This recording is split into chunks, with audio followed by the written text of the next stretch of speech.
Bago mo itanong sa akin yan, itanong mo muna sa sarili mo kung anong klaseng tao ka. Kahit na hindi bilang anak ko, bilang isang tao na lang. Anong klaseng ugali meron ka para maging sagad sa buto ang pagiging masamang tao mo? Huwag mo nang pagtakpan pa ang babae na yan.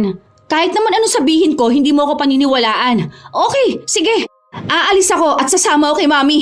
Pero wag na wag ka magmamakaawa sa amin bumalik kami sa'yo. Dahil lang sa nagsisisi kang mas pinili mo ang babae na yan. Isasama ko si Ben. May sarili kaming ina, kaya hindi kami tatanggap ng madrasta. Hindi! Ikaw ang lumayas dahil ikaw lang naman ang hindi makatanggap kay Narlene.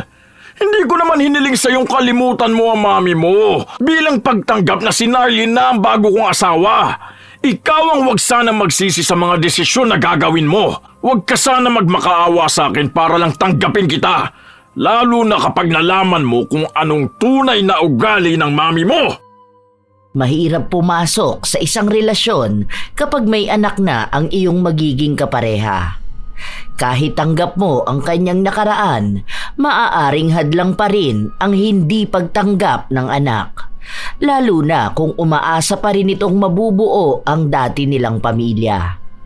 Yun ang naranasan ni Narlene. Kahit matagal nang nawasak ang unang pamilya ni Ricky, siya pa rin ang tinuturing na kontrabida. Gusto lang naman niyang magmahal at magsimula muli, pero tila sa mata ng iba, isa siyang hadlang. Ipaglalaban pa ba niya ang pagmamahal na ito kung siya na rin mismo ay sasailalim sa madilim na yugto ng kanyang buhay sa pamamagitan ng itim na mahika?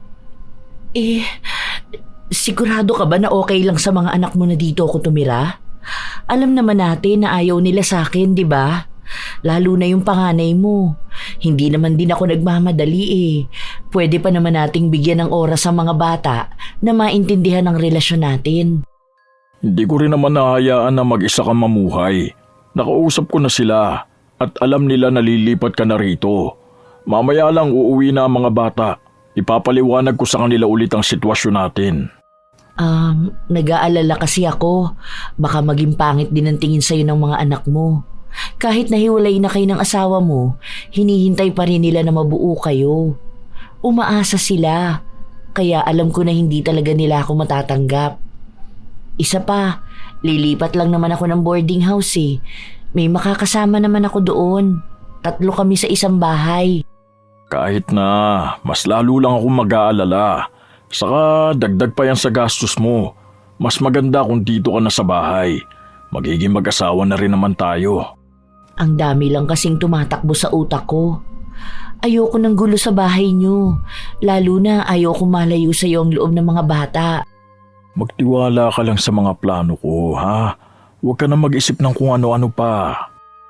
Buo naman ang tiwala ni Narlene sa kanyang kasintahan, pero hindi niya pa rin maiwasan na makaramdam ng pangamba. Dahil alam naman niya na ang pagpasok sa ganoong relasyon ay komplikado. 2 taon nang hiwalay si Ricky sa kanyang asawa dahil sa nagkaroon ng kalaguyo si Trina. Mag-iisang taon na rin ang relasyon nilang dalawa ni Ricky at 2 beses na siyang nakita ng 2 anak ng kasintahan. Sa bunsong anak, na bata pa naman, kahit paano nakakasundo ni Narlene. Ang hindi niya makuha ang loob ay ang panganay na anak ng nobyo. Hindi kasi nagkakalayo ang edad nilang 2. Kaya ang katwiran ng dalaga, hindi niya kailanman rerespetuhin ang babaeng hadlang sa pagbabalikan ng mga magulang nila. Kahit na hindi naman siya ang dahilan kaya naghiwalay ang mga yon, siya pa rin ang nakikitang kontrabida. Nang sumapit ang hapon, naghanda ng merienda si Narlene para sa pagdating ng mga anak ni Ricky. Ang unang umuwi ay ang bunso. 10 taong gulang pa lamang ito. Mabait at malambing. Malayo sa ugali ng kanyang ate. Gusto mo ba ng juice? May tinimpla na ako kanina. Ay kaso baka hindi pa malamig. Teka, titingnan ko.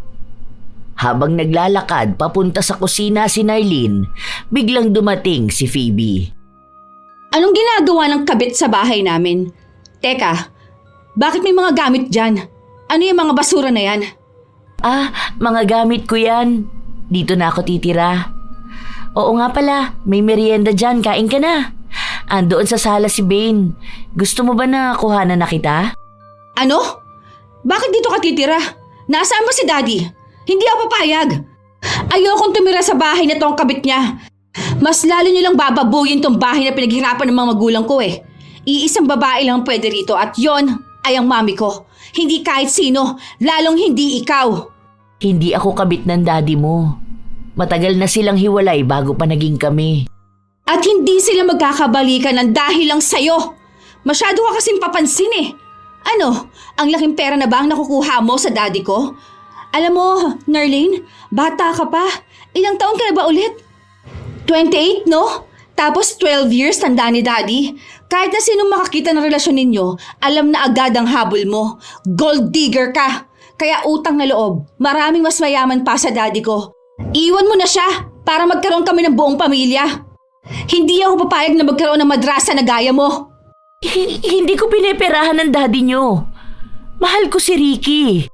Pwede ba? Huwag ka na magpanggap dito. Mahal mo ang pera ng daddy ko. Siguro na ibibigay niya lahat ng luho mo kaya hirap na hirap kang bitiwan siya, no? Okay lang sa'yo maging kabit. Okay lang sa'yo makasira ng pamilya kasi ang mahalaga may pera ka. Anong klaseng babae ka, ha? Hindi ko alam saang basurahan ka napulot ni daddy eh. Ang layo mo kay mami. May gintong pag-aari na si daddy. Pumili pa siya ng putek. Basta, ayaw kita nasa bahay. Lumayas ka dito! Pinipigilan na lamang ni Narlene ang damdamin niya. Dahil kahit naman anong paliwanag niya, hindi naman din siya pakikinggan ni Phoebe. Mahal na mahal ng dalaga ang kanyang ina, kaya para sa kanya ay walang ibang babaeng makakapantay roon. Pero hindi pa rin titigil si Narlene hanggang sa matanggap na siya ng mga anak ng nobyo. Gusto niyang maging maayos silang lahat. Kung tutuusin ay pwede naman niyang paalisin si Phoebe, lalo na at may sarili naman na itong trabaho at may biniling kondo si Ricky para tirhan niya. Sadyang ayaw lang ni Phoebe na iwan ang kanyang kapatid at ama dahil iniisip niya na baka tuluyan nang masira ang kanilang pamilya kapag bumuo na ng sariling pamilya sina Narlene at Ricky. Hindi sinabi ni Narlene sa nobyo ang naging pag-uusap nila ni Phoebe dahil baka magalit lang ito sa anak at maging dagdag pa yon ng sama ng loob ni Phoebe. Kinaumagahan, maagang nagising si Narlene para mag-asikaso sa bahay.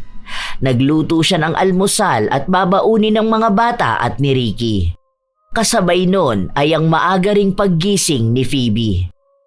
Ngayon, aagawan mo na ako ng responsibilidad? Gusto mo ipamukha kay Dad na hindi na ako kailangan dito? Ha? Ano bang sinasabi mo, Phoebe? Wala naman ako masamang intensyon sa ginagawa ko. Gusto ko lang na ipaghanda kayo ng pagkain. Ako ang gumagawa niyan dito sa bahay eh. Pwede ba? Huwag ka nga umasta dyan na tunay naming nanay. Hindi ka namin kailangan dito. Phoebe, bigyan mo ako ng chance. Alam ko naman na hindi madaling tanggapin ang nangyari sa mga magulang mo. Pero ako na ang bagong kinakasama ng daddy mo ngayon. Hindi naman ako masamang tao. Kung hindi ka masamang tao, pues lumayas ka sa bahay. Hiwalayan mo si Daddy. Kapag wala ka na, magkakabalikan sila ni Mami. Pero mukhang hindi mo naman na yun gagawin eh.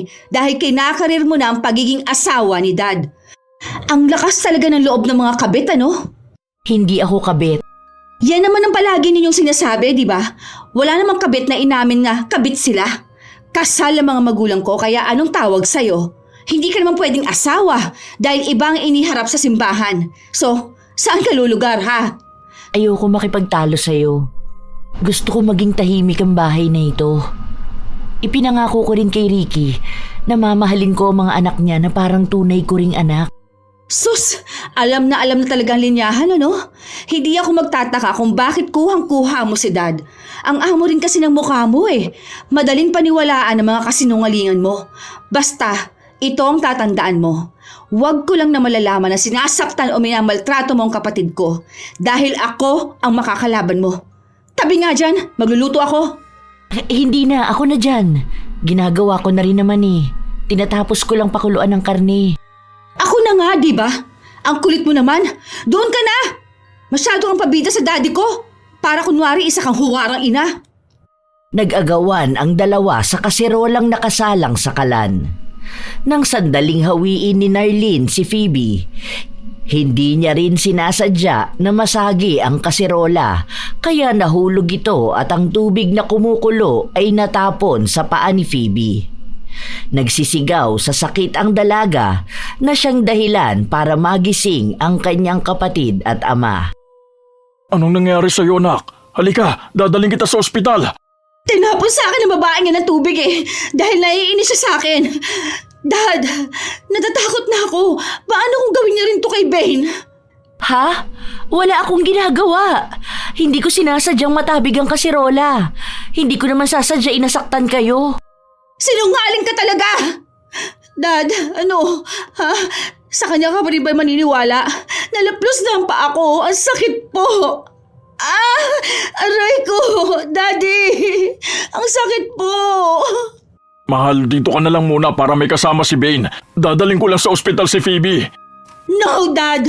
Huwag mo ipagkatiwala si Bane sa babae na yan.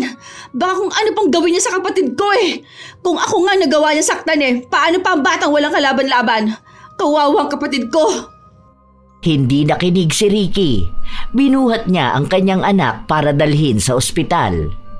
Habang nasa biyahe sila, walang ibang bukang bibig si Phoebe kundi ang palayasin na si Narlene dahil masamang tao ito.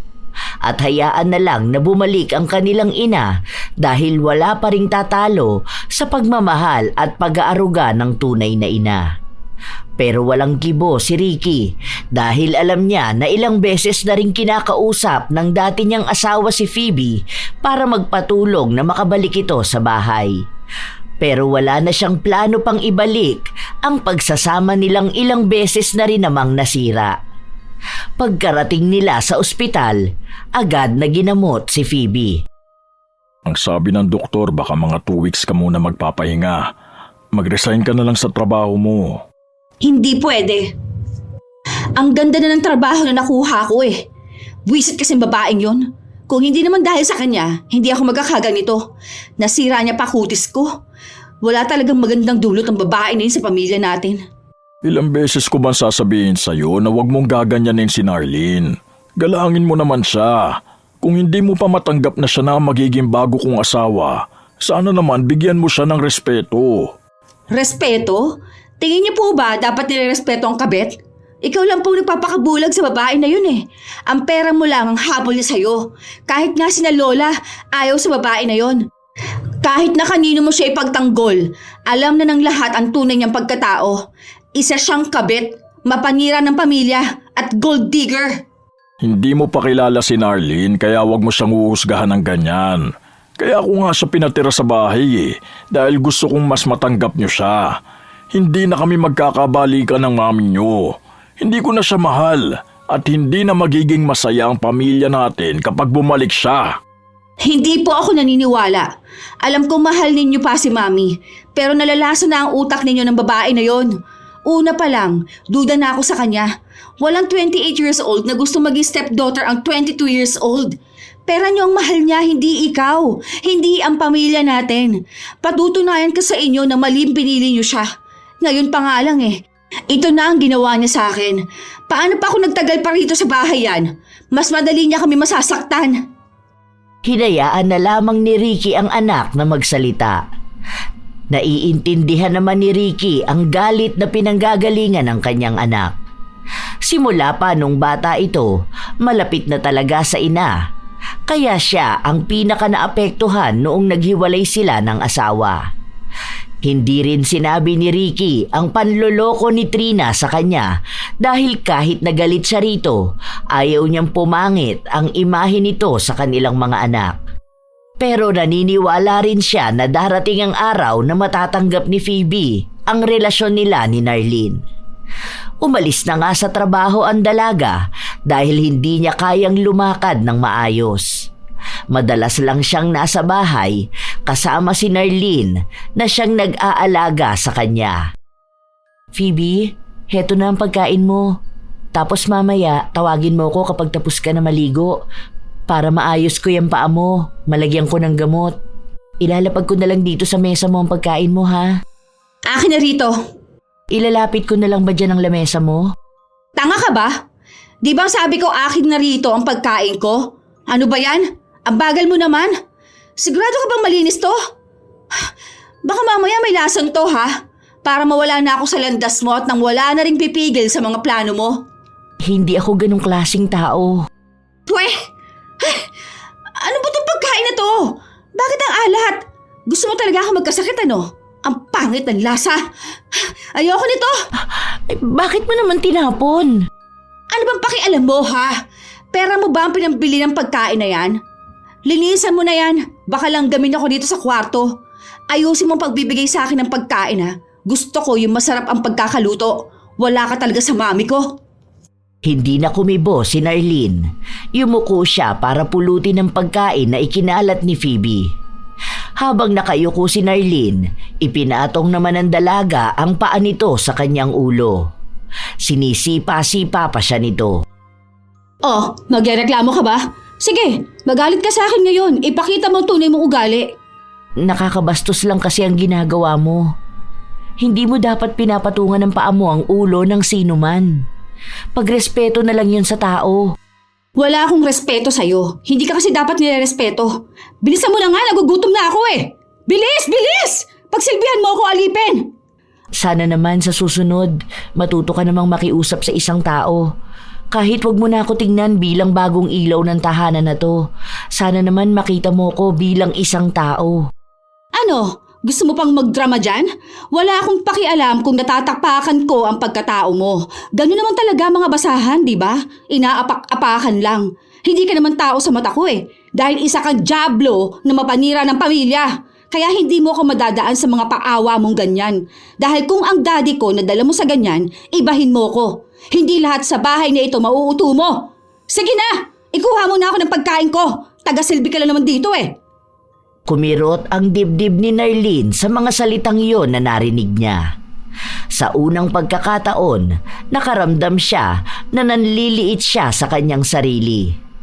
Naging mas malala pa ang pakikitungo sa kanya ni Phoebe. Pinaparamdam sa kanyang hindi siya tanggap sa bahay nila kahit na maayos naman ang pakikitungo ng bunsong anak ni Ricky. Ang plano talaga ni Phoebe ay gawing impyerno ang buhay niya para siya na mismo ang umalis at lumayo sa kanila. Ikaw, huwag mong tatawaging mamang babaeng yon ha. Kapag ikaw isinumbong ko kay mami, yari ka talaga. Kailangan tulungan mo ko na pahirapan siya. Ipakita natin sa kanya na hindi siya makakaramdam ng katahimikan at kapayapaan sa bahay na to. At ipakita rin natin kay Daddy na hindi siya ang babaeng dapat na nasa bahay na to. Tandaan mo mga sinabi ko sa'yo ha. Umapila si Bane. Sinabi niya na mabait naman talaga si Narlene. Inaalagaan siya, ipinagluluto ng pagkain at kapag hindi siya nakakatulog ay tinatabihan siya nito. Mga bagay raw na hindi naman ginagawa ng mami nila. Ayaw ni Phoebe ang ganoong salita dahil nawawala na siya lalo ng kakampi sa bahay nila. Kapag sinabi ko na magagalit ka sa kanya, magagalit ka! Ako ang ate mo kaya pakinggan mo ko! Kung gusto mo makasama si mami, dapat kakampi kita. Nakakainis ka na eh. Kaunting utulang sa'yo, bumibigay ka na. Yan, tama lang yung mga palo ko sa'yo. At itong tatandaan mo ha, huwag mong sasabihin kay Daddy na sinasaktan kita. Lahat to kay Narlene mo isisisi ha. Nagmamakaawa na ang kapatid ni Phoebe sa pagpalo niya rito. Natigilan lang siya nang mabali na ang hangir. Para hindi nga magsalita si Bane, pinagbantaan niya ulit ito. Kung ano-anong mga panakot ang sinabi niya. Nang kinagabihan, habang naghahapunan sila, napansin ni Ricky ang mga pasa na nasa braso ng bunso niyang anak. Ano nangyari sa'yo? Natumba ka ba? Ano, may masakit ba sa'yo? Teka, ano yan? Bakit may mga pasa ka? Ang dami! Meron pa sa likod mo! Hindi lang yan basta natumba. Mukhang binugbog siya. Walang hiya ang gumawa niyan sa'yo ah. Alam kong ikaw yan, Arlene. Buisit kang babae ka? Anong karapatan mo saktan ng kapatid ko, ha? Ano ba, Phoebe? Bitiwan mo ang buhok ko, nasasaktan ako. Hindi ko alam kung anong sinasabi mo. Hindi ko sinasaktan si Bane. Hindi ko kayang gawin yun. Talagang itatanggi mo pa, ha? Nakikita na nga sa katawan ng bata ang mga marka. Ito na nga bang sinasabi ko eh. Kapag wala si Daddy, kung ano-anong ginagawa mo sa kapatid ko. Matapos mo akong lapnusin, ngayon naman binugbog mo ang kapatid ko. Sa susunod niyan, papatay mo na talaga kami. Ano ba, Phoebe? Bitiwan mo nga si Narlin. Mag-usap tayo na maayos. Hindi! Hindi magiging maayos ang usapan natin dahil kitang-kita na nga ang ebidensya na sinaktan niya si Bane. Ano, Dad? Yang babae pa rin ba na yan ang mas mahalaga sa'yo, ha? Kaya nga natin pag-uusapan para malaman natin ang totoo. Wala akong ginagawang masama. Hindi ko sinaktan si Bane. Kahit natanungin niyo pa ang bata. Wala rin naman akong dahilan para manakit eh. Sinungaling ka! Wala kang ibang ginawa kundi ang magpaawa dyan. Iiyakan mo lang si Daddy. Tapos kakampi mo na ulit siya. Tumigil na muna kayong dalawa. Phoebe, manahimik ka na muna. Kahit naramdam ang tensyon sa paligid, tumahimik sina Phoebe at Narlene. Tila ba nagpapakalma muna si Ricky bago niya tinanong ang anak kung anong nangyari sa kanya. Hindi kumikibo si Bane pero halata ang takot sa mga mata niyang nakatingin sa kanyang ate. Ilang sandali pa ay naiyak na siya kaya hindi na ulit nagtanong si Ricky. Nakita nyo na? May trauma ng kapatid ko. Siguro hindi lang yan ang ginawa mo sa kanya. Ay, kawawa naman ang kapatid ko. Halika na. Ihatid na ka na sa kwarto mo. Hindi na papayag si ate na masasaktan ka ng sino man, ha? Kapag sinaktan ka ulit ng babae na yan, isumbong mo sa akin, igaganti kita. Hindi na naghintay pa si Phoebe na magsalita si Narlene at ipaglaban ang kanyang sarili. Umalis na sila papunta sa kwarto. Samantala, naiwan naman sa kusina sina Ricky at Narlene upang pag-usapan ang mga nangyari. Wala talaga akong ginawa. Kilala mo ko. Kahit na kailan hindi ko nagawang manakit ng kahit na sino. Lalo na ang mga anak mo. Hindi ako ang gumawa nun kay Bane. Hindi ko na alam ang nangyayari. Kung hindi ikaw ang gumawa nun, sino? Hindi naman ako sinasagot ni Bane dahil alam ko na takot ang bata. Pinagdududahan mo na ba ako? Hindi ako ganong klaseng tao. Hindi ako katulad ng mga madrasta na nananakit ng anak ng asawa nila. Hindi ko yun kayang gawin. Magpahinga na muna tayo. Ang daming tumatakbo sa isip ko ngayon. Naiwan si Narlene sa kusina. Mag-isang umiiyak.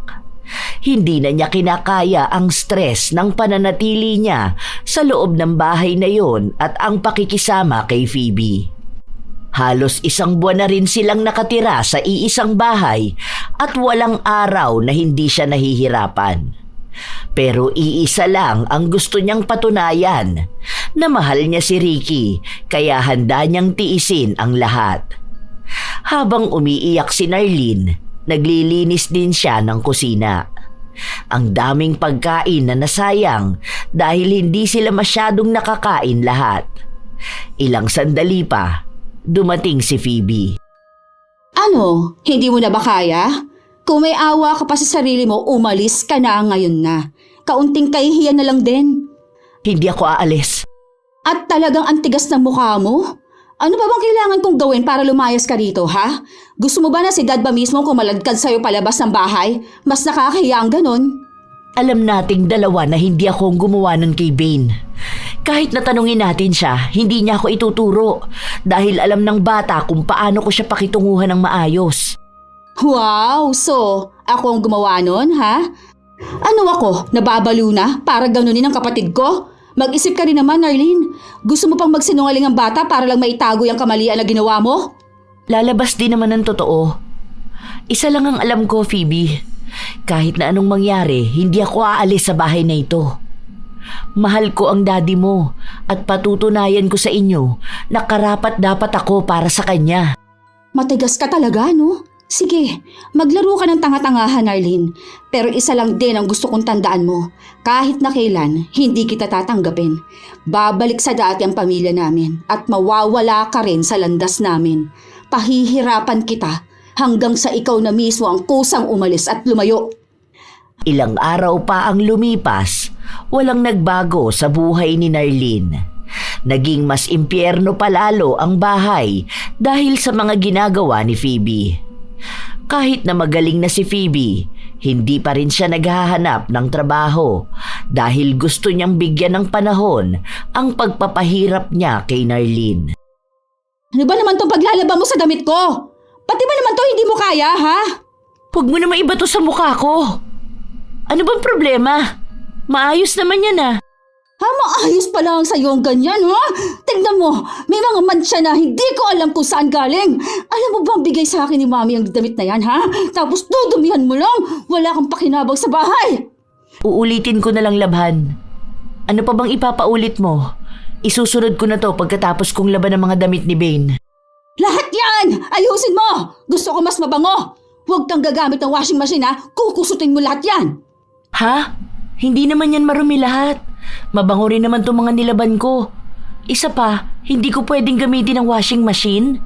Masyadong marami yan, hindi ko yan kayang labhan lahat. Nagre-reklamo ka ba? Ang tamad mo naman. Anong gusto mo? Buhay prinsesa ka sa bahay ng daddy ko? Wow! Anong gusto mo ang bag dito, ha? Ano, bubuka ka lang sa harap ni daddy? Tapos okay na lahat? Magtrabaho ka dito, huwag kang pabigat!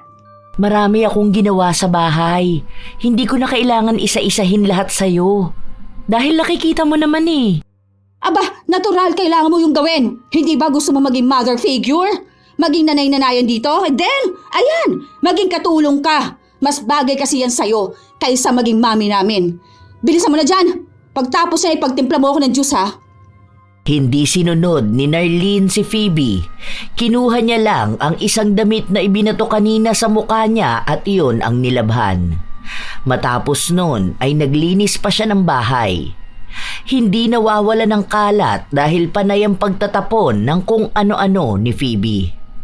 Mahaba naman ang pasensya ni Narlene pero hindi na talaga niya kinakaya ang ginagawa ng dalaga. Gusto na niya itong isumbong kay Ricky. Mahal, huwag ka sana magagalit sa akin ha. Kasi may napapansin talaga ako kay Phoebe. Ayoko na sana tong sabihin sa'yo eh. Pero kasi sobra naman na ang ugali niya. Minsan gusto ko siyang disiplinahin. Kaso baka kasi magalit ka sa akin. Bakit naman ako magagalit sa'yo? Kilala mo naman yun. Kahit na simpleng disiplina lang, ginagawa niyang mas malala. Alam ko na iba ang magiging kwento kapag ikaw na ang kausap niya. Mahal, asawa na kita. Hindi man tayo kasal. Hindi pa, pero ikaw na ang katuwang ko sa buhay. Kailangan mo maging ina sa kanila. Kahit pa hindi nagkakalayo ang edad niyo ni Phoebe, ikaw na ang bahala sa pagdidisiplina sa kanya. Marami ako inaasikaso marami akong trabaho. Hindi ko kayang maharap lahat ng problema pati sa bahay. Ikaw bilang asawa ko, sa'yo ko na inaasa ang lahat. Pero please, huwag mo lang silang sasaktan. Kumukuha pa ng pagkakataon si Narlene kung paano niya nga ba didisiplinahin si Phoebe. Nagiging mas malala na kasi ito lalo sa bahay. Isang gabi, habang naghahapunan sila, biglang may tumawag kay Ricky. Ilang minuto rin siyang kausap yon hanggang sa bumalik siya sa kusina at sinabi na aalis siya ng halos 1 linggo dahil may kailangan siyang ayusin sa trabaho. Oh, kayong tatlo lang ang maiiwan dito ha. Phoebe, please naman. Huwag mo namang awayin ng mama nyo. Ikaw Ben, pakabait ka ha. Aral mabuti. Kapag balik ko, lalabas tayong lahat. Anong sabi mo? Mama? Mama namin yan? Yak! Hindi ganyan kababang babae magiging mama namin, no?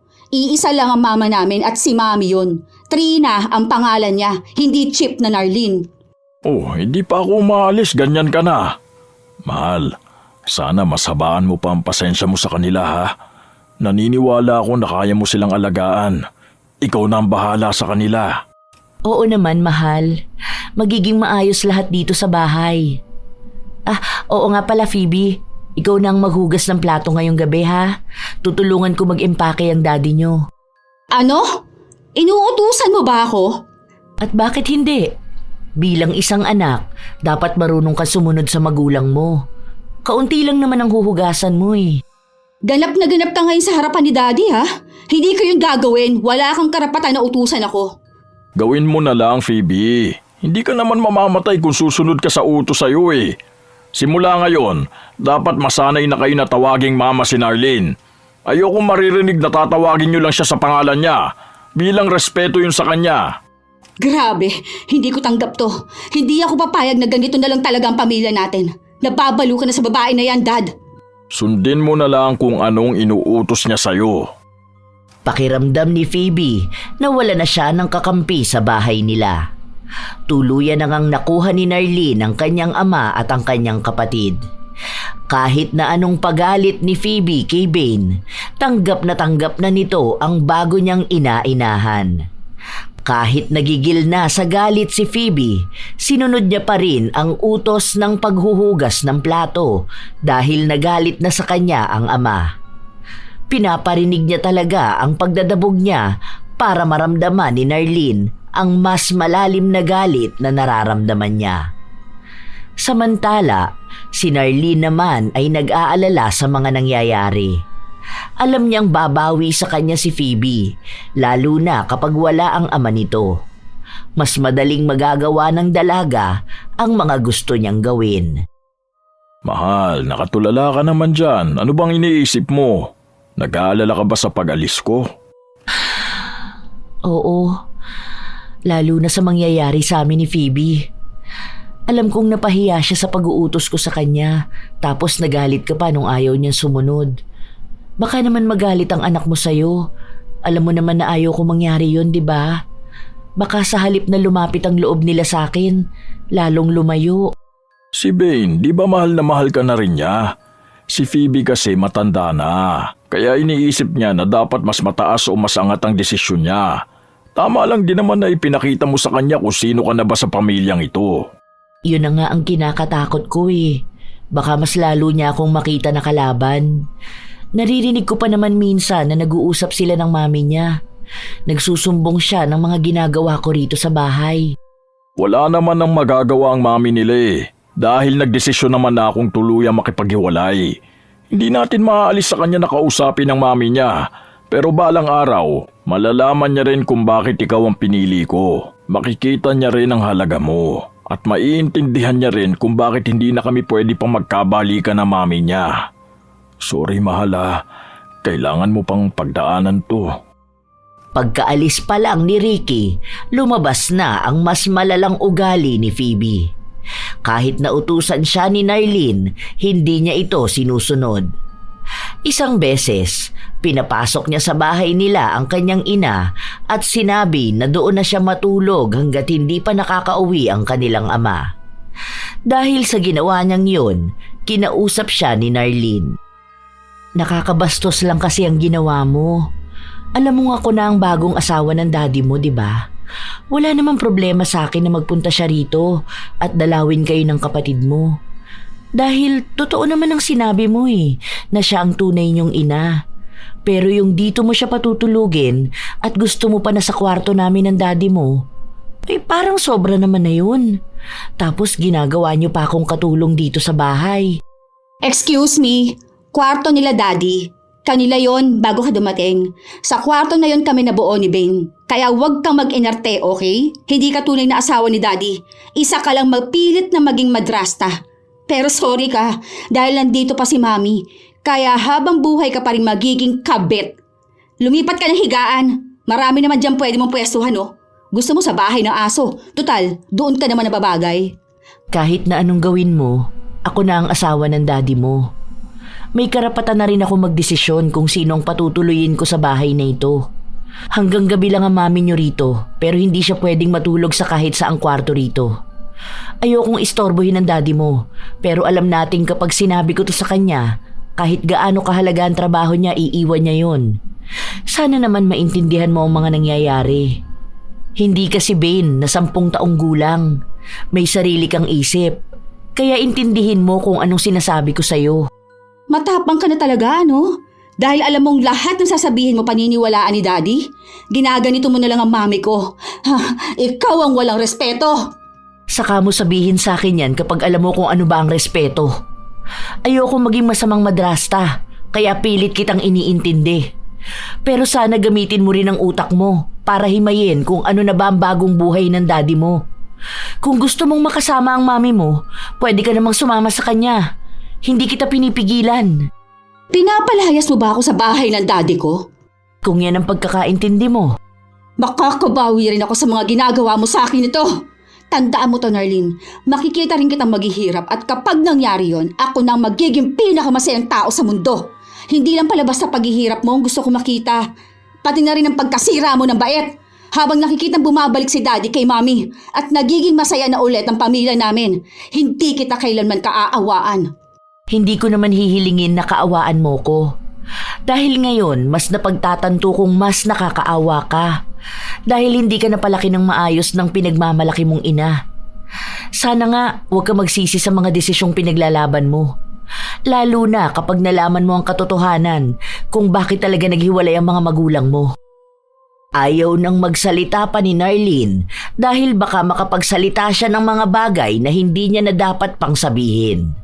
Hindi pa rin naman nakinig sa kanya ang dalaga. Pinatuloy pa rin ito ang ina sa bahay nila at sa iisang kwarto sila natutulog. Pinagpaplanuhan na rin nila kung paano ba nila mapapalaya sa bahay si Narlene. Hindi sapat ang pagpapahirap ni Phoebe dahil nagiging matapang si Narlene. Sa paglipas ng mga araw, nagmistulang katulong si Narlene sa bahay nila. Pinagsisilbihan niya maging ang dating asawa ni Ricky.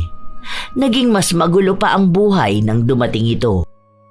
Phoebe, pwede bang linisin niyo naman yung mga kalat niyo? Nanlilimahid na sa tiles ang mga pagkain at patak ng mga inumin. Ang dami pang mga basura sa paligid. Ano, ganyan na lang ba kayo ng mami mo? Mas mabuti pa si Bane, alam ang responsibilidad sa buhay.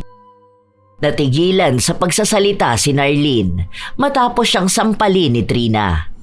Hinila pa ang buhok niya at sa sakit ay napaluhod siya. Pinagsabihan siya nito na sa susunod ay huwag niyang pagsasalitaan ng ganon ang anak niya dahil baka hindi siya makapagtimpi ay kung anong magawa sa kanya. Bitiwan mo nga ako! Wala akong masamang sinabi! Gusto ko lang maging responsable rin siya pagdating sa bahay! Masyado siyang makalat!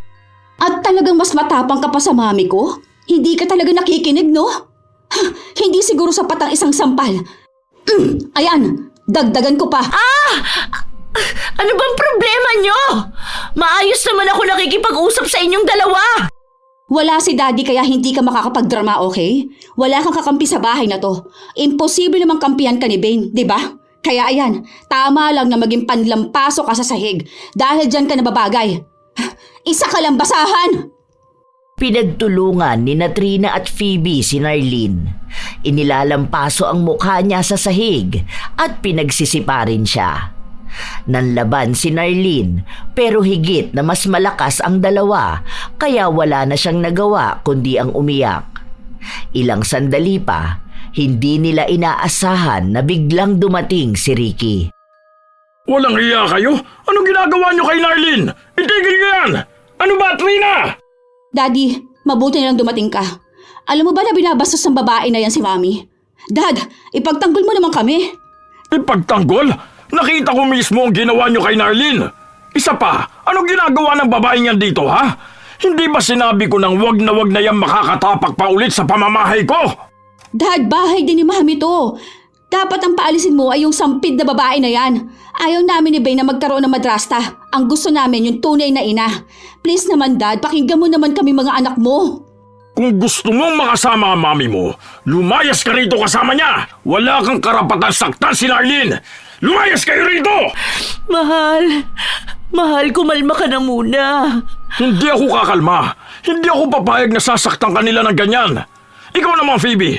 Hindi ka ba talaga marunong gumalang, ha? Hindi kita pinipilit na tanggapin si Narlene. Pero sana naman matuto ka ring respetuhin ang desisyon ko. Dahil kung hindi mo kayang gawin yun, maluwag ang pinto. Sumama ka dyan sa mami mo at nang malaman mo kung anong pagkatao meron yan. Talagang mas pinipili mo ang babae mo kaysa sa anak mo, Dad? Handa mo akong palayasin para lang makasama mo siya? Anong klaseng ama ka? Bago mo itanong sa akin yan, itanong mo muna sa sarili mo kung anong klaseng tao ka. Kahit na hindi bilang anak ko, bilang isang tao na lang. Anong klaseng ugali meron ka para maging sagad sa buto ang pagiging masamang tao mo? Huwag mo nang pagtakpan pa ang babae na yan. Kahit naman anong sabihin ko, hindi mo ko paniniwalaan. Okay, sige. Aalis ako at sasama ako kay Mami. Pero wag na wag kang magmamakaawa sa amin bumalik kami sa'yo. Dahil lang sa nagsisisi kang mas pinili mong babae na yan. Isasama ko si Ben. May sarili kaming ina kaya hindi kami tatanggap ng madrasta. Hindi! Ikaw ang lumayas dahil ikaw lang naman ang hindi makatanggap kay Narlene. Hindi ko naman hiniling sa iyong kalimutan mo ang mami mo bilang pagtanggap na si Narlene na ang bago kong asawa. Ikaw ang wag sana magsisi sa mga desisyon na gagawin mo. Wag ka sana magmakaawa sa akin para lang tanggapin kita. Lalo na kapag nalaman mo kung anong tunay na ugali ng mami mo. Nagmalaki si Phoebe. Umalis nga siya kasama ang kanyang ina at lahat ng sisi at galit ay kay Narlene na tuon. Si Ricky na ang naglinis ng mga kalat na naiwan habang si Narlene naman ay nakaupo lang. Ilang beses siyang nagtangka na tulungan si Ricky pero hindi siya hinayaan na kumilos. Lalo pa at may iba pa siyang galos sa kanyang katawan. Nang matapos si Ricky, agad silang nagtungo sa kwarto. Tulog na pala si Bane. Mabuti na lang hindi niya naabutan ang nangyari kanina. Naaawa ako sa bata. Kung ano-anong kaguluhan na lang ang nakikita niya. Gamutin na muna natin ang sugat mo. Paano na si Phoebe? Baka magalit na ng tuluyan sa'yo ang anak mo at isipin na pinabayaan mo na talaga siya. Bakit hindi mo sinabi sa akin na nagpupunta rito si Trina? Hinayaan mo pang saktan ka. Dapat ipinagtanggol mo sarili mo. Namimihasa na si Phoebe sa ginagawa niya eh. Akala niya hindi ko malalaman na siya ang bumugbog sa kapatid niya. Si Bane mismo nagsumbong sa akin at natatakot siya sa mga pagbabanta sa kanya ng ate niya. Ano? Ibig sabihin, binugbog niya ang kapatid niya para lang isisi sa akin? Bakit naman gano'n na lang ang galit sa akin ni Phoebe? Maayos naman ako makitungo sa kanya. Dahil nalaso na ng nanay niya ang utak niya. Mas maganda nga nakasama niya na yun para makita niya kung anong klaseng babae yun. Ewan ko na lang kung kayanin niya ang buhay kasama yun. Pero paano na yan? Paano nga kung hindi niya kaya? Mataas pa naman ang pride nun. Kapag may nangyari sa kanya, sa akin niya isisisi. At baka mas malala na sa'yo pa siya lalong magalit. Ayokong maging ganun ang pamilya mo. Sisisihin ko ang sarili ko kapag pati mga anak mo mawawala na rin sa'yo. Huwag mo sisihin ang sarili mo dahil desisyon niya yon. Siya lang ang nakakaalam ng mga bagay na gagawin niya sa buhay niya. Mas mainam nga para naman malaman niya kung hanggang saan ba siya dadali ng pride niya. Hindi pa rin nawawala ang pag-aalala ni Narlene kay Phoebe. Minsan, gusto niya itong tawagan at siya na lang ang magpapakumbaba para bumalik na ito sa bahay pero pinipigilan siya ni Ricky. Sinasabi sa kanya na hayaan niyang si Phoebe mismo ang makakita ng pagkakamali niya para magkaroon ito ng respeto sa kanya. Dahil kung siya lang palagi ang magpapakumbaba, masasanay lang ito na kapag nagkamali siya, ibang tao ang dapat nahihingi ng tawad. Makalipas ang 1 linggo, nakaramdam ng kakaiba si Narlene. Bigla-bigla na lang may kung ano-anong bagay na pumapasok sa utak niya. Tila ba nagiging tuliro siya? Sa kalaliman ng gabi, bigla na lang nagising si Ricky at nagtaka sa nakita niya. Mahal, ayos ka lang ba? Anong ginagawa mo dyan? Bakit ka nakatayo sa tapat ng bintana? May sinisilip ka ba dyan? May tao ba? Alam ko nandyan lang sila. Nagtatago sa dilim. Pero nagkalat silang lahat. Ha? Nagkalat? Nagkalat saan? Ano? Sino bang nandyan? Wala naman tao ah. Ano bang sinasabi mo dyan? Matulog ka na lang kaya. Baka puyat ka na eh. Andiyan na sila. Ang dami nila. Tinatawag nila tayo. Walang tao, okay? Tulog na tayo, tara na. Pinilit ni Ricky ang asawa na matulog na, kahit na paulit-ulit lang naman ang mga sinasabi niya. Kinaumagahan, maagang nagising si Ricky. Pagtingin niya sa tabi niya ay wala si Narlene. Nagkaroon siya ng pag-aalala na baka kung saan ito nagpunta. Pero paglabas niya, nakita niya itong inaayusan si Bane dahil papasok na sa paaralan. Good morning! Ang aga mo naman yatang nagising. Di ba wala kang pasok? Okay ka na ba? Ha? Bakit? Hindi ba ako okay? Wala naman akong lagnat. Wala ring masakit sa akin. Hindi, kasi kagabi nagsasalita ka eh. Nakatingin ka pa nga sa bintana. Sure ka ba? Baka panaginip mo lang yun. Wala naman akong maalala. Ayan, sabi ko naman kasi sa'yo magpahinga ka rin. Sunod-sunod ang trabaho mo, tapos anong oras ka na natutulog? Sure ka ba? Baka nga. Ewan ko. Sandali lang, tatapusin ko lang tong buhok ni Bane, tapos titimplahan na kita ng kape mo. Maging si Ricky ay naguguluhan na sa mga nangyayari.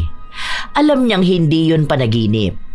Hindi lang isang beses nangyari yun. Halos gabi-gabing ganoon si Narlene. May pagkakataon pang nakikita siya ni Ricky sa sala, nakatulala habang nagsasalita na para bang may kinakausap. Minsan naman sa kusina, naghahain ng pagkain kahit na wala namang tao sa kusina. Hindi lang si Ricky ang nakakapansin nun, kundi maging si Bane. Kaya sinasabi niya sa kanyang ama na baka nasisiraan na ng bait si Narlene. Pero kapag kinakausap naman ni Ricky ang asawa, wala naman daw itong matandaan. Nag-aalala na si Ricky, pero hindi naman niya madirekta si Narlene dahil baka sumama ang loob nito at magalit dahil napagkakamalan siyang baliw. Sa paglipas ng mga buwan, biglang bumalik si Phoebe at sinabi niya na kukuha lang siya ng mga damit niya. Pero ang totoo, nais niyang magmasid sa nangyayari kay Narlene. Malakas ang ulan, bukas ka na umalis. Akala ko hahayaan mo na ako maulanan eh. Okay, sige. Gusto na nilang kumain. Magluluto ako. Sino? Kakakain lang natin ha. Ang dami nila ngayon. May mga bagong dating. Ha? Anong pinagsasabi niyang asawa mo, Dad? May nakikita ba siyang hindi natin nakikita? Tara na, mahal. Pumasok na tayo sa kwarto. Matulog na tayo. Magagalit sila sa akin. Dapat natin sila bigyan ng pagkain. Nagugutom silang lahat. Wag tayong aalis. Natatawa si Phoebe habang nakikita niyang nawawala sa sarili si Narlene. Kinabukasan, maayos na naman ito, nakakausap ng matino. At kapag sinasabi ang ginawa niya, wala siyang maalala. Nakiusap pa si Phoebe sa kanyang ama na kung pwedeng manatili muna siya roon kahit na 2 araw pa para makasama si Bane. Pero ang totoo ay kinukuhanan niya lang ng video si Narlene kapag nawawala ito sa sarili. Kung noong una, tuwing gabi lang siyang nagsasalita mag-isa, umabot na sa puntong wala nang pinipiling oras o lugar. Alam mo ba kung anong ginawa mo kaninang umaga? Ito lang naman oh, nagwala ka sa gate kasi gusto mong papasukin ng sino mang hindi namin nakikita. Ayan, panoorin mo sa video. Nakakahiya ka at nakakatakot na rin. Si Bane halos ayaw na lumapit sa'yo. Aalis na dapat ako ngayon eh, pero hindi ko magawa dahil ayokong iwan ng kapatid ko kasama ka. Hindi yan totoo. Hindi ko maalala. Bakit ko naman gagawin yan? Ay, abamali ko sa'yo. Baka may lahi kayong baliw o kaya sa sobrang pag-aasam mo ng kayamanan ng daddy ko, nakarma ka na. Panoorin mo, kuha yan mismo sa CCTV sa tapat ng gate. Alam nga namang pekiin ko yan. Ano, mag-aksaya ako ng oras para sa'yo? Bakit wala akong matandaan sa ginawa ko? Hindi ako yan. Hala ka, nababaliw ka na, Narlene. Oh, paano na yan? Kahit si daddy nakikita yan. Paano kung bigla ka nilang manakit tapos patayin mo mga tao rito? Kasi nga, hindi mo matandaan ang ginagawa mo. Hala ka. Hindi ako mananakit ng sino man. Hindi ko alam kung bakit ako nagkakaganyan. Hala ka. Basta ako, alam ko na babaliw ka na. Sa totoo lang, takot talaga si Bane sa'yo. Pansin mo naman, di ba? Hindi ka na niya nilalapitan. Minsan nagkukulong siya sa kwarto. Kasi nga, nakikita niya ang mga nangyayari sa'yo. Kung ako sa'yo, umalis ka na sa bahay na to. Lumayo ka na. Karma mo na yan, kasi mapanira ka ng pamilya.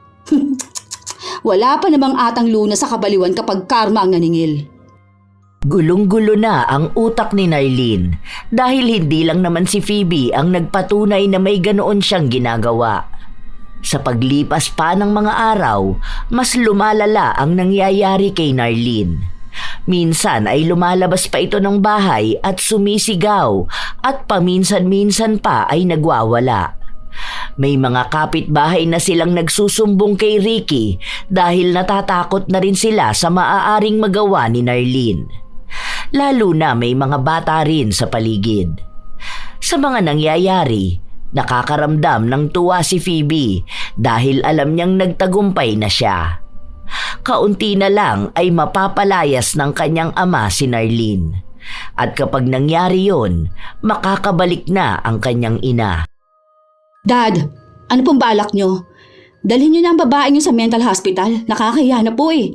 Kasi yung mga kapitbahay natin, ang dami na nilang sinasabi tungkol sa pamilya natin.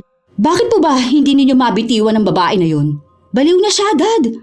Alam ko na magiging maayos pa naman siya. Ayokong iwan si Narlene. Mahal ko siya at gusto kong samahan siya hanggang sa bumalik siya sa dati. Dad, ano pang dati? Paano kung ganyan naman na talaga siya? Ano, gusto mo talaga na dalhin ng kahihiyan na may lahing baliw ang pamilya natin? Paano kung nagkaroon na kayo ng anak, tapos nahawa na rin sa kabaliwan ng nanay niya? Hindi ba mas kawawa ang bata? Baka po pinapakita na rin sa inyo na hindi talaga nagtatagumpay ang sino mang mapanira ng pamilya. Kung ako po sa inyo, Dad, paalisin niyo na siya. Handa namang bumalik si Mami. Ang hindi nila alam, naririnig na pala ni Narlene ang lahat. Kahit na sobrang hirap at bigat sa dibdib, kailangan niyang magdesisyon. Hindi lang para sa kanyang sarili, kundi para sa kapakanan ng pamilya ng lalaking mahal niya. Kahit na wala siyang maalala sa mga nangyayari sa kanya, sapat na ang mga balita na naririnig niya mula sa iba't ibang tao. Nang gabing yun, naabutan siya ni Ricky na nag-eempake ng mga gamit niya. Oh, anong ginagawa mo, mahal? Kinukuha ko lang yung mga iba kong importanteng gamit. Hindi ko kasi madadala yan lahat eh. Pero sa susunod babalikan ko na lang o kaya ipadala mo na lang sa bahay namin. Bakit? Uuwi na muna ako sa bahay namin. Tama naman si Phoebe. Hindi ako dapat dito sa inyo nakikisiksik. Ayokong bigyan ng kahihiyan ng pamilya nyo dahil lang sa mga bagay na ginagawa kong hindi ko rin naman maalala.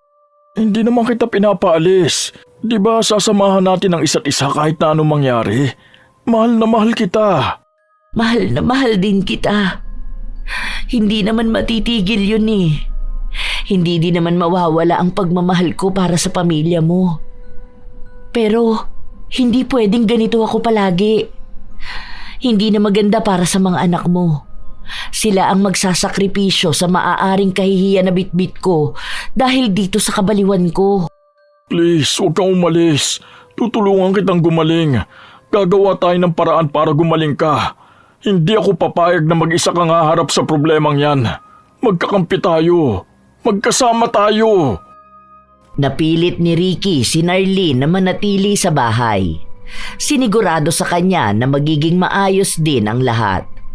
Kahit na kailan hindi siya ikinahiya nito at hindi natatakot sa nangyayari sa kanya. Voluntaryo na rin si Narlene na nagsabing gusto niyang magpasuri kung sadya nga bang may diferensya na siya sa pag-iisip. Nang mabalitaan ni Phoebe na hindi pa rin aalis ang madrasta, nakaramdam siya ng inis. Bakit pa pinaglalaban pa rin ni Dad ang pagmamahal niya sa baliw na yun? Hindi naman niya pinaglaban ng ganyan ng relasyon nila ni Ma'am. Sana tuluyan ng mga baliw ang babae na yun. Mali pa ata ang kulang na pinagawa ko sa kanya. Sa halip na iwan siya ni Dad, mas lalo lang tumatag ang relasyon nila. Ay, kawawa naman ng mami ko. Naghihintay na magkaayos na sila ni Dad. Gagawa ako ng paraan para makabalik si Ma'am. Kung hindi ko mapapaalis si Narlene sa simpleng kulam, gusto ko nalang iparamdam sa kanya na hindi siya mahalaga sa mga tao sa bahay na to.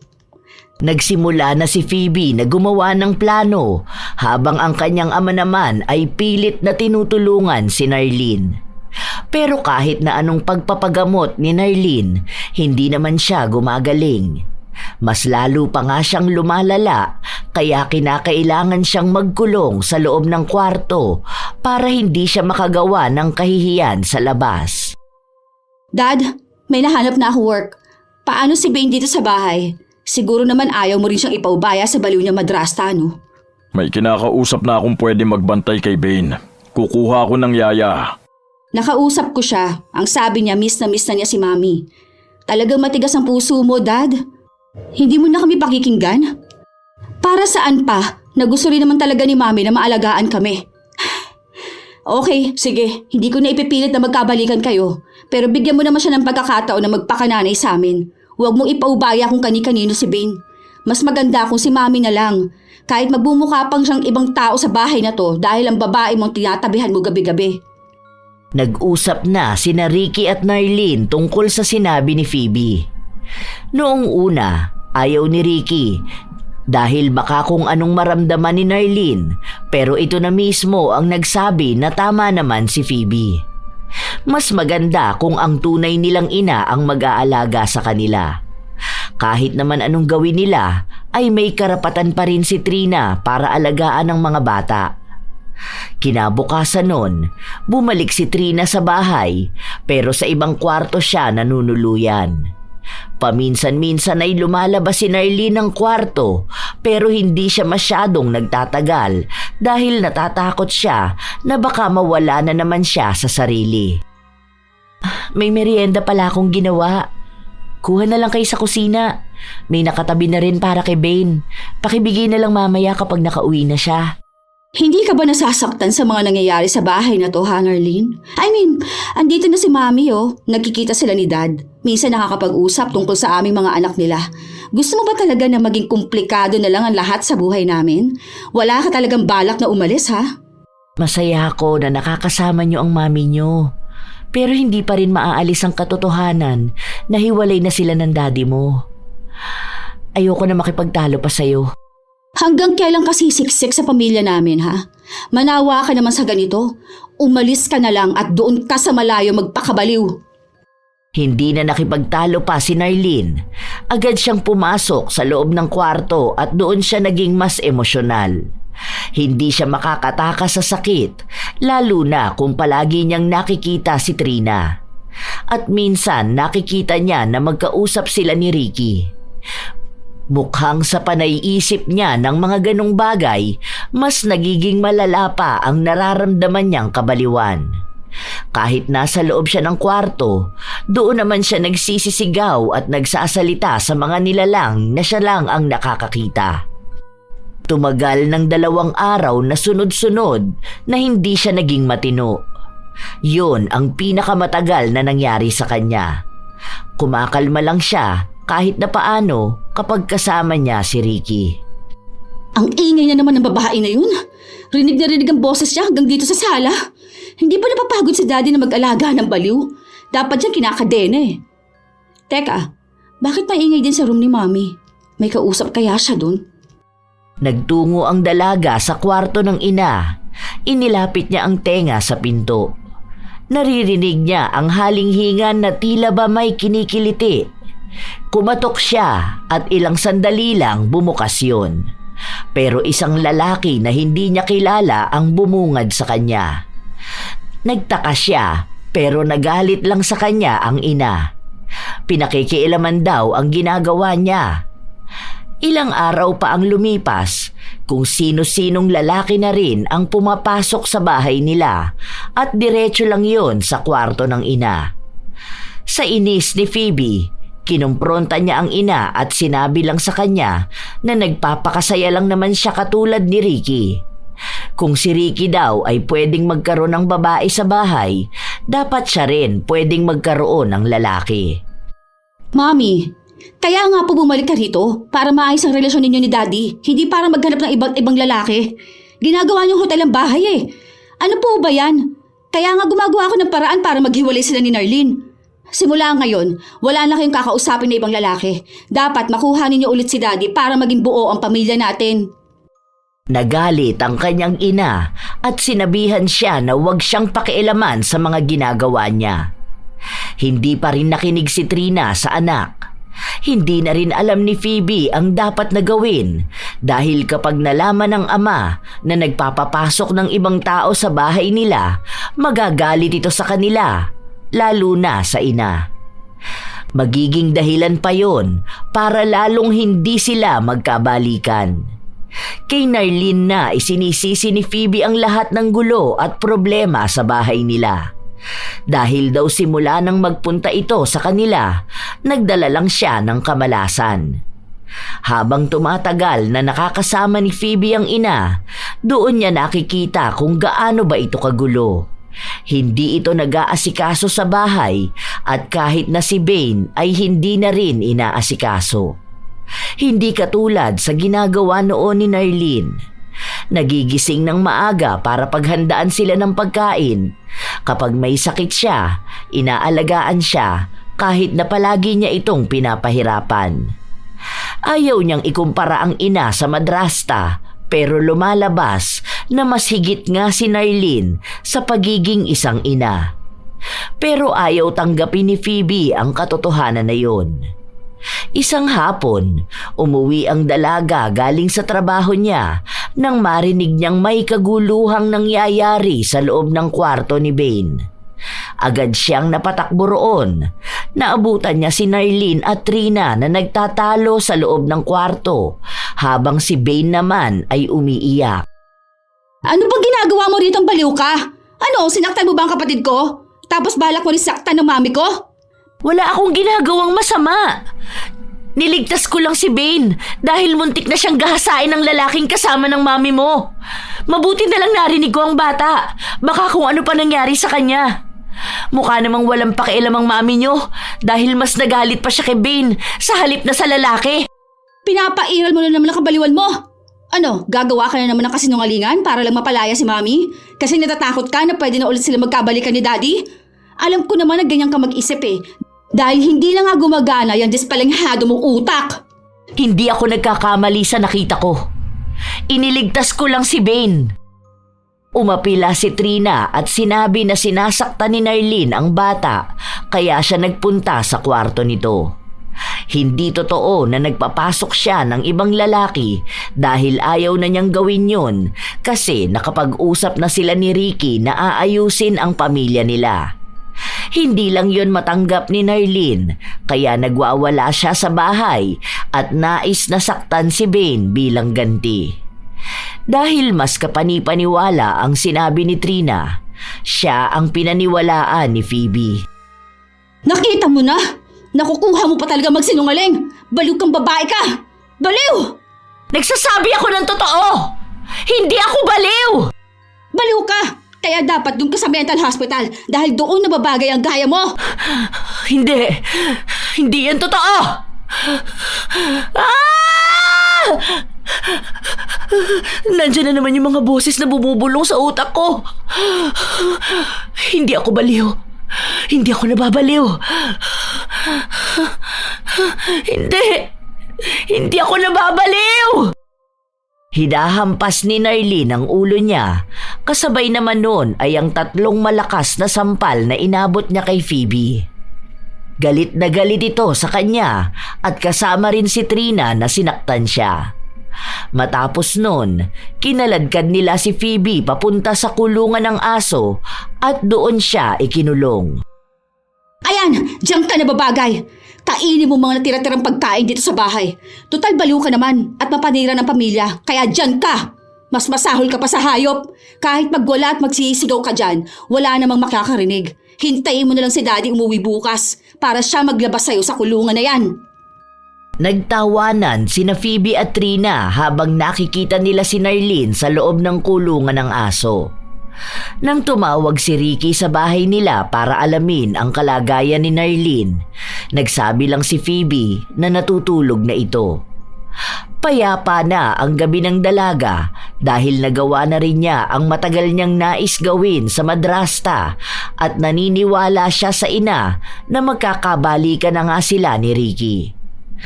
Habang mahimbing ang tulog ni Phoebe, napansin niyang may mga kamay na gumagapang sa binti niya. Nakapatay ang ilaw kaya hindi niya makita kung sino yon, pero ramdam niyang ibang tao. Kaya napasigaw siya. Tinatawag niya ang kanyang ina pero hindi siya pinupuntahan nito. Ilang sandali pa, nakatayo siya at nabuksan ang ilaw. Isang pamilyar na muka. Nakita niya na yon dahil minsan nang isinama ng ina sa bahay nila. Walang hiya ka? Anong ginagawa mo rito? Manyakis! Tulong! Tulong! Mami, tulungan niyo ako! Kahit na anong sigaw ni Phoebe, walang tumutulong sa kanya, lalo pa at hindi siya makawala sa lalaki. Hinarangan nito ang pinto. Ilang sandali pa ay hinila siya nito at sinuntok sa sikmura. Dahil sa sakit, agad siyang nanghina at hindi na magawa pang makasigaw. Nang ihiga siya sa kama, biglang bumukas ang pinto at si Narlene ang bumungad sa kanya. Agad itong naghanap ng matigas na bagay at pinaghahampas ang ulo ng lalaki. Nawalan ito ng malay at bumulagta sa sahig. Ayos ka lang ba? Sandali, tatawag ako ng pulis. Doon na muna tayo sa kwarto namin. Hindi makapagsalita si Phoebe. Nahihirapan din siyang kumilos, kaya inakay siya ni Narlene. Nadadapa-dapa pa sila dahil may mga sugat din sa paa si Narlene dulot ng pagpupumilit niyang sirain ang kulungan ng aso. Sumabit ang paa niya sa mga nakausling bakal. Pagpasok nila sa kwarto, naroon si Bane, nakaupo lang sa isang sulok at umiiyak. Tumahan lang ito nang makita si Narlene. Ilang sandali lang din, umuwi si Ricky kasama ang mga pulis na dumakip sa lalaking nagtangka ng masama kay Phoebe. Kasama ring dinakip si Trina at isa pang lalaki na kasama nito sa kwarto. Kumusta kayo? Ano nangyari? Bakit ang dami mong galo sa katawan? Dadali na muna kita sa ospital para magamot yan. Hindi na muna, ayos lang ako. Natatakot ako na baka magwala ako doon at dalhin na ako sa mental hospital. Sorry, hindi ako naniwala sa sinabi mo. Sorry sa ginawa ko sa'yo.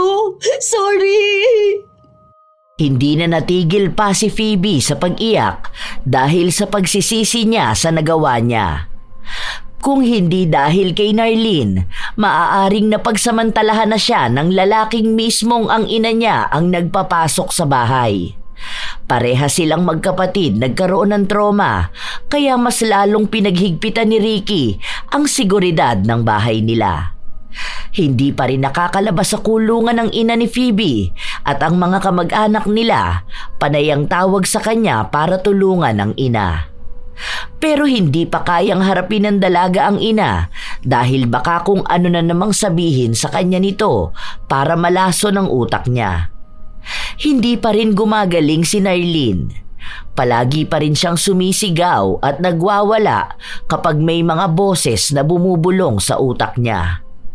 Nakokonsensya na rin si Phoebe sa nangyayari kay Narlene na siya naman ang may kagagawan. Humingi siya ng tulong sa mga kaibigan niya na humanap ng taong makakapagpagaling kay Narlene. Pero wala silang kakilalang albularyo.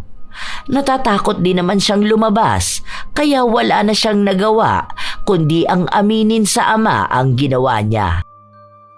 Sorry, Dad. Yun lang kasi ang naisip kong paraan para lumayo na siya sa buhay natin. Nakinig ako sa usig sa akin ni Mami na ipakulam ko na lang si Narlene. Kasi yun lang ang mas mabilis sa paraan para mawala siya sa bahay na to eh. Para kapag nawala siya, magkakabalikan na kayo ni Mami. Ngayon nakikita mo na ang resulta ng mga ginawa mo? Pinahirapan mo si Narlene habang pilit mo ipinagtatanggol ang masama mong ina. Sana ngayon maintindihan mo kung bakit ayoko na makipagbalikan sa kanya. Dahil kapag ginawa ko yun, parang hinayaan ko na ring masira ang buhay ng mga anak ko. Ayoko lang siraan ng mami nyo dahil alam kong mahal nyo siya. Sorry, Daddy. Hindi ko na po ulitin. Hindi ko naman alam na ganun pala si Mami eh. Kahit kami mga anak niya, wala siyang pakialam. Sorry talaga, Daddy. Kapag natapos na natin tong problema na to, sana alam mo rin kung kanino ka talaga dapat humingi ng tawad. Sa mga kamag-anak ni Narlene sa probinsya sila humingi ng tulong para maagapan ang kulam na nangyari. Inabot din ng ilang buwan bago siya tuluyang gumaling. Ginawa pa nilang magbiyahe papunta sa probinsya para maging mas maayos at epektibo ang pagsasaalis ng kulam. Nang maging maayos na si Narlene, ipinakita ni Phoebe ang labis niyang pagsisisi sa pagpapahirap dito. Hindi na niya inaaway si Narlene at kapag kailangan nito ng tulong ay tumutulong siya. Mahirap noong una para kay Phoebe na tanggapin na wala na talagang pag-asa ang mga magulang niya. Pero alam niyang magiging mahirap naman ang buhay nila kapag bumalik ang kanilang ina. Oh, ang aga mo nagising. Aalis ka ba? May job interview ako ngayon. Nagluto na pala ako ng almusal. Dapat sinabi mo sa akin kagabi para nakapag-set ako ng alarm ng mas maaga. Good luck pala sa interview mo ha. Daming nangyari no? Pati sa trabaho mo ilang beses ka nag-resign. Kaya nga ako rin naman may kasalanan nun eh. Alam mo na, sa taas ng pride ko, hindi na nakakapag-isip ng tama. Basta lang desisyon, kahit na hindi na pinag-iisipan. Hindi pa ako humihingi ng tawad sa mga nagawa ko sa'yo. Sorry, alam ko hindi sapat ang sorry lang. Pero sana mapatawad mo ako. Hindi ko nakita na magiging mabuti ka palang asawa at ina. Sorry, hindi ko malang hinayaan na kilalanin ka dahil mas inuna ko pang husgahan ka. Ang mahalaga, natuto ka na sa mga pagkakamali mo. Alam ko naman na mahirap talagang tanggapin na hindi na magkakabali ka ng mga magulang nyo. Pero hindi naman kasi ibig sabihin nun, hindi na rin magiging buo ang pamilya nyo. Hindi ako dumating para sirain yun. Dumating ako para mas lalong magdagdag ng pagmamahal. Ngayon, nakikita ko naman na nagiging maayos na tayong dalawa. Mabait ka rin namang anak.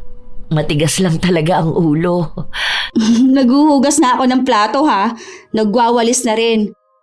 Para hindi ka na ma-stress dito. Mama. Dapat hindi lang simpleng mama ang tawag sa'yo. Yung pangsosyalan na Donya ang datingan. Kaya mama. Nagtawanan ng dalawa habang inuulit-ulit ni Phoebe ang mga salita na yon. Ilang sandali lang din ay nagising na si Bane at nakisali na sa usapan nila. Nang sabay-sabay na rin silang kumain ng almusal, pansin ni Ricky na malaki na ang naging pagbabago sa bahay nila.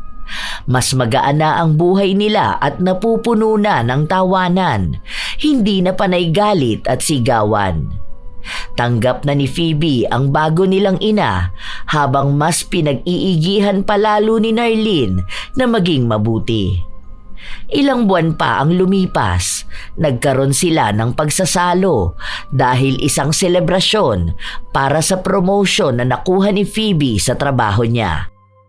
Mas maganda ang career ko ngayon. Kahit na bago lang ako sa trabaho, ako pa rin ang pinili nila para sa position na yon. Ang ibig sabihin, lilipat na talaga ako ng bahay. Pero okay lang, may nakakasama naman si Bane. At sa susunod, may makakalaro na rin siya. Makakalaro?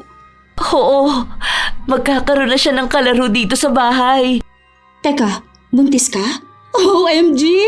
Magkakaroon na kami ng bagong kapatid? Wow! Hindi na ako makapaghintay na mabuhat ang bago naming baby. Hindi lang pala tungkol sa promotion ko tong celebration natin pati na rin sa bagong miyembro ng pamilya natin. Ang saya! Walang paglagyan ang tuwa nila sa sunod-sunod na magagandang balitang dumating. Naging magaan ang buhay nila dahil wala naman na silang bitbit na galit at sama ng loob. Nakalabas na sa kulungan ang ina ni Phoebe at paminsan-minsan ay kinukulit siya nito para makipagbalikan kay Ricky. Pero sinasabi niya lang sa ina na hindi na yun pwedeng mangyari dahil masaya na ang ama sa desisyon na ginawa nito. Nalaman na rin ni Phoebe na ilang beses palang nagloko ang ina kaya sila naghiwalay. Alam din ni Phoebe na hindi na magbabago ang ina dahil naging sakit na nito ang pakikipagkita kung kani-kaninong lalaki. Hindi naman niya ito itinatakwil, pero hindi ibig sabihin na hahayaan niyang maging dahilan ng ina para masira ang pamilyang inayos na ni Narlene.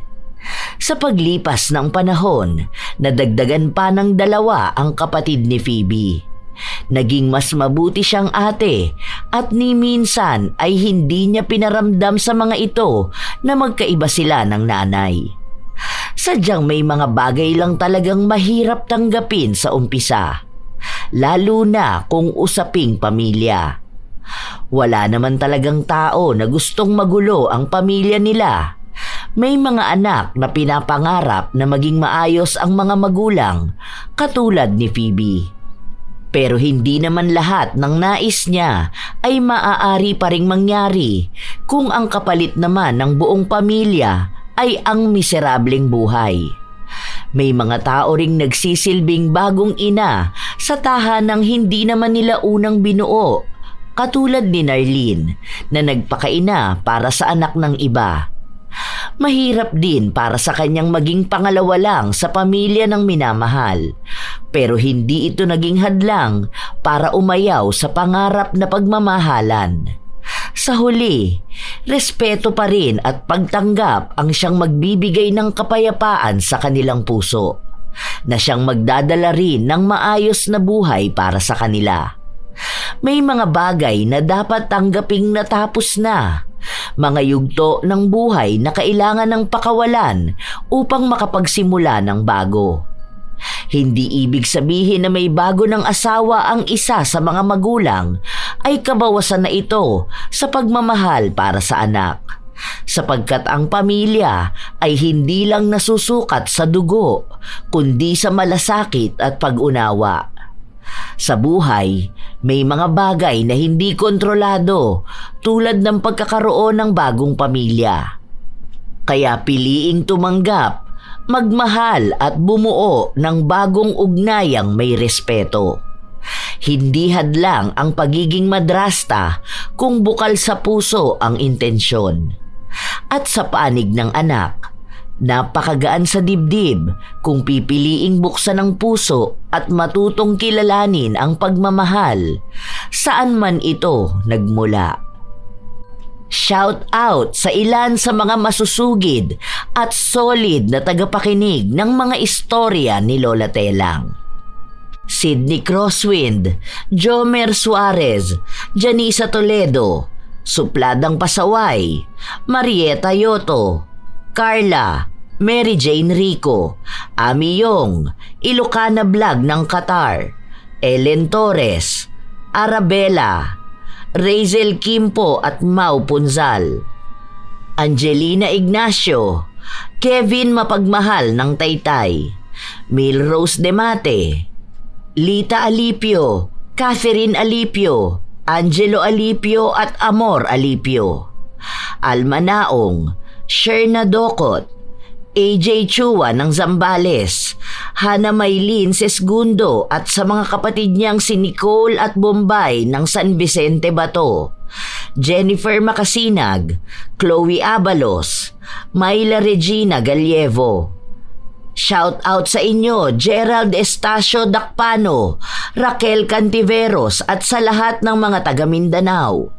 Team Gaminil Francisco, Larcy Molina, Chris Gel Mamado, Flordelisa Galang, June Soriano, Rosalina Bugayong, Aslam Liza, Cherry May Libiran, Sherlyn Joseco, Febe Ranyada, Emma Dumato, Aljen Alahid at sa DOI sa Daan Bantayan, Maria Cristina ng Kuwait, Josefina Fuelias, Richelle Adapon, Lance MBB, Annaliza Puaso, Wilma Leses, Roslyn Mangilin, Karen Salut at happy birthday sa kanyang ate na si Marlene Makino sa August 9.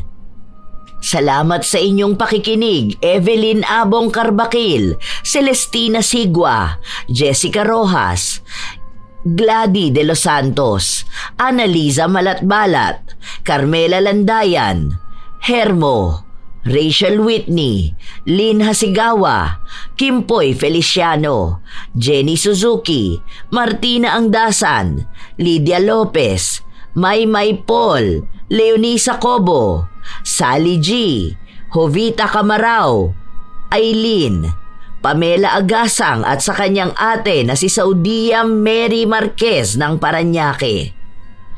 Kumusta kayo, Catalea Soto, Carol Macalindong, Lynette Reparado, Matt Sarol, Marie the Lightworker, Robert Crimen, Florence Hervasio, Larnie Azurin, Maybel, Amadita Benzon, Sheren Solero Masagka, Aileen Misa, Bel Hipolito, Chef M, Asodisen Serila, Ami Viray, Elizabeth Dunca, Genevieve Suco, Maria Imperial, Jayco, Crisia De Leon, Azenar Noriv at sa Azenar Goodies.